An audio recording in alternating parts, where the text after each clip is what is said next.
Viral di media sosial sebuah video yang memperlihatkan aksi pencurian yang dilakukan oleh seorang ibu-ibu berhijab.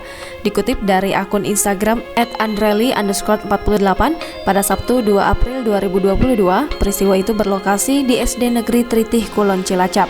Tampak dalam rekaman CCTV, awalnya ibu-ibu berhijab itu bersandar di pagar sekolah. Ia kemudian mengamati sekitar.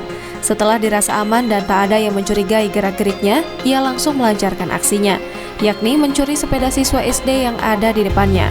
Kemudian, ia langsung mengendarai sepeda itu dan membawanya pergi. Unggahan ini pun langsung menuai beragam komentar dari warganet. Tak sedikit dari mereka yang menyalahkan pihak sekolah karena teledor tidak mengunci pagar sekolah.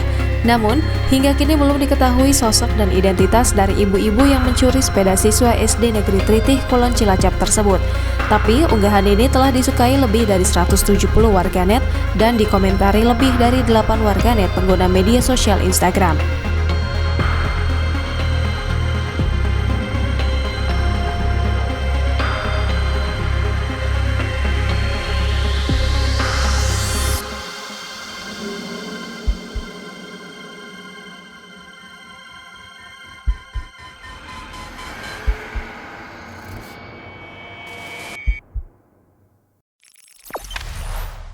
Jangan lupa subscribe, share, komen, dan like ya!